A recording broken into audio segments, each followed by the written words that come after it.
500 mètres donc à parcourir en haie pour ces femelles âgées de 4 et 5 ans, avec tout de suite un bon départ du numéro 3 Like a Storm, Casacross qui vient tout de suite aux avant-postes avec le numéro 10 Wendy Duberlet qui est bien parti, avec aussi le numéro 12 Mojo Moon qui vient pour l'instant aux avant-postes, avec aussi la grande favorite Gasti Belza, le numéro 9 qui prend maintenant l'avantage. En tout cas, elle ne sera pas prise de vitesse à Anguin puisque c'est elle qui commande et elle a très bien sauté les deux premiers relais. Alors ça c'est bon signe, hein, quand un cheval débute à Anguin, qu'il franchit aussi bien les deux premiers relais en allant devant, c'est une excellente nouvelle pour son entourage. Allez, ça va donc très bien pour la favorite, le numéro 9 Gasti Belza qui a pour l'instant l'avantage. À son extérieur en deuxième position nous avons le numéro 12 Mojo Moon, troisième place plus loin pour le numéro 3 et Like a Storm, Casacross qui patiente le long de la corde, suivi pas très loin par notamment Desert Knights, Casac Orange qui vient en 4-5e position et qui progresse plutôt à l'extérieur. Alors si vous cherchez Christophe Pieux et 6 Saint-Éloi, ils sont en 5-6e position, Casac Orange, Manche et Toc Jaune. Chez Christophe Pieux à Anguin, vous le cherchez, il est toujours le long de la corde, donc vous apercevez 6 Saint-Éloi, Casac Orange, Manche et Toc Jaune en 5e position.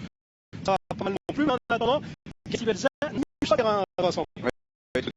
Pour le numéro 11 Davia concurrente donc toujours la favorite qui a l'avantage, c'est Gasti Belza, le numéro 9 à 2-3 longueurs. On retrouve pour l'instant à son extérieur le numéro 12 Mojo Moon avec le long de la corde, le numéro 3 Like a Storm, Casacross qui est toujours bien placé avec Desert Knights, aussi Casac Orange, le numéro 16 qui vient pour l'instant en 4-5e position, suivi pas très loin par le numéro 8 6 Saint-Éloi avec Christophe Pieux qui est donc bien placé derrière les animatrices. Notez aussi que Wendy Duberlet, le numéro 10, patiente pour l'instant au centre du peloton. Tout le monde a pris sa place, hein, ça ne va pas beaucoup varier alors qu'on va sauter la haie des tribunes. On aperçoit au milieu du paquet une jument qui va très bien, Casac Orange et bleu, c'est Safina de Kerser, le numéro 1, malgré ses 71 kilos. Pour l'instant, son jockey en a plein les bras.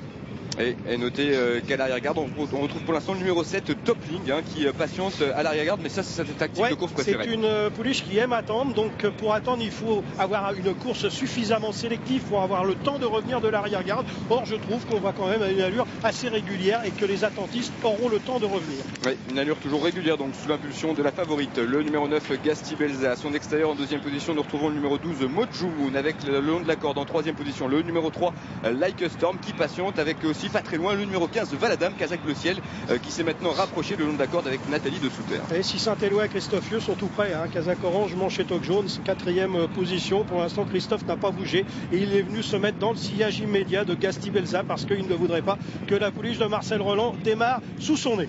Et le numéro 6, quelle aventure, Pierre se rapproche en épaisseur à l'extérieur, elle est contrainte un peu de progresser nez au vent. Ça va toujours bien en tête de l'épreuve pour la favorite Gasti Belza, le numéro 9 qui a toujours facilement l'avantage avec Mojo Moon qui vient pour l'instant en deuxième position, le numéro 12 à l'extérieur se rapproche maintenant Wendy Duberlet, le numéro 10 qui vient en 3-4e position avec aussi Desert Knights qui est bien placé, tout comme 6 Saint-Éloi et Christophe Pieux qui vont facilement pour l'instant en 3e position, Casac Orange et Jaune. Oui, une autre Casac Orange et Bleu, c'est celle de Safina de Kerser qui continue progressivement à se rapprocher, qui est venue se placer dans le sillage de 6 Saint-Éloi alors que nous sommes au bout de la ligne d'en face, que les choses très sérieuses vont commencer et Gasti Belza n'a pas l'intention de baisser de pied. Et les concurrentes sont maintenant dans le tournant final avec toujours la favorite qui a facilement l'avantage, le numéro 9 Gasti Belza avec Mojo Moon, le numéro 12 qui vient pour l'instant en deuxième position devant encore 6 Saint-Éloi, le numéro 8 qui s'est bien rapproché et qui est pour l'instant 3e le long de la corde, Desert Knights patiente plus loin en 4-5e position, tout comme le numéro 3 Like a Storm avec Valadam aussi qui est placé au milieu du peloton le long de la corde. La course commence à être lancée avec toujours la favorite, Pierre qui a facilement l'avantage. Oui, Grégory Adam n'a pas hésité à durcir la course et il va essayer maintenant de faire la différence, même si ses adversaires ne laissent pas partir, et parmi lesquels Mojo Moon, 6 Saint-Éloi et Like a Storm. Allez, l'avant-dernier obstacle qui est franchi en tête par la favorite Gasti Belza qui a toujours l'avantage mais qui est attaqué à son extérieur notamment par le numéro 7 Topling qui refait maintenant beaucoup de terrain avec aussi le numéro 12 Mojo Moon qui vient pour l'instant en 3e position pour bientôt sauter la dernière haie, Pierre. Gasti Belza en tête devant Like a Storm à la corde, à l'extérieur 6 Saint-Éloi, Safina de Kerser et il y en a encore 5 aussi, c'est Topling à gauche de votre écran qui finit également très bien. Il reste environ 150 mètres à parcourir et c'est pour l'instant la favorite Gasti Belza qui a facilement l'avantage et qui va faire honneur à son statut de favorite. Elle remporte facilement ce quintet plus, première place donc pour le numéro 9, deuxième place à distance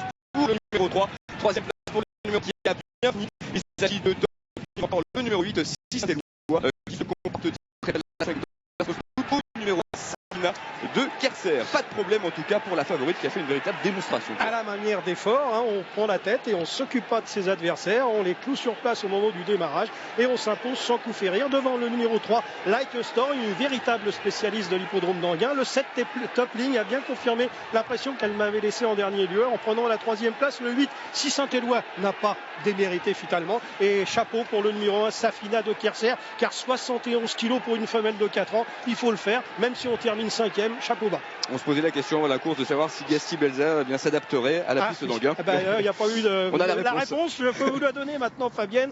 Gasti Belza s'adapte bien à Anguin et on a vu qu'elle s'adaptait bien dès les 2 premiers obstacles. Quand un cheval va devant comme ça et qu'il saute aussi bien en partant, c'est vraiment très bon signe. Oui, c'est la 2e victoire de sa carrière, donc la première évidemment à Anguin. Est-ce que vous avez le sentiment qu'on a vu là s'imposer vraiment une pouliche de grande qualité, Pierre? Non, oui, enfin c'est une pouliche de qualité, elle est très régulière, elle a gagné son handicap. Je pense que maintenant il va falloir qu'elle affronte des adversaires beaucoup plus relevés, parmi lesquels il y aura des mâles, et là ça risque de se compliquer, mais ce qui est pris n'est plus à prendre, et je crois savoir que Marcel Roland aurait l'intention bientôt de l'envoyer sur le steeplechase, donc elle a encore un bel avenir devant elle.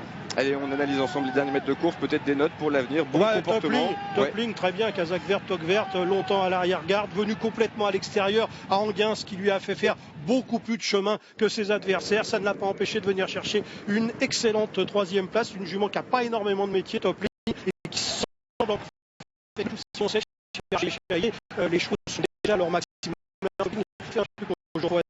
Oui, et puis Safina de Kerser, elle prend la 5e place malgré ses 71 kilos. C'est pas une très grande pouliche.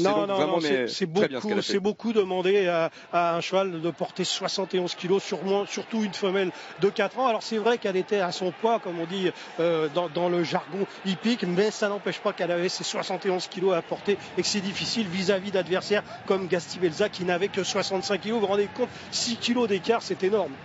D'une manière générale, on a vu que les pouliches qui faisaient leur rentrée, aujourd'hui les femelles qui faisaient leur rentrée ont bien couru. Ouais, je pense que là on va avancer, plus on va avancer dans la saison et plus on ne parlera plus de ces histoires de rentrée, de chevaux qui ont couru à Pau, de chevaux qui ont couru à Cagnes. Maintenant les entraîneurs ont eu le temps de préparer leurs chevaux. Preuve qu'aujourd'hui on a 2 juments qui font leur rentrée aux 2 premières places. Ouais, Gasti Belza donc qui s'impose pour l'entraînement de Marcel Roland qui connaît un super début d'année. Eh bien il a gagné mardi dernier avec Cadrette Collonges, qui avait d'ailleurs Cadrette Collonges avait remporté ce gros handicap l'an dernier. Eh bien Marcel Roland était exact au rendez-vous qu'il avait fixé à Gasti Belza. Il avait noté ça sur son agenda. Il fallait simplement savoir comment elle s'adapterait à Anguin. Eh bien on a eu une réponse plus que positive. Et Marcel Roland était d'ailleurs aussi à l'honneur à Auteuil le week-end dernier avec son grand champion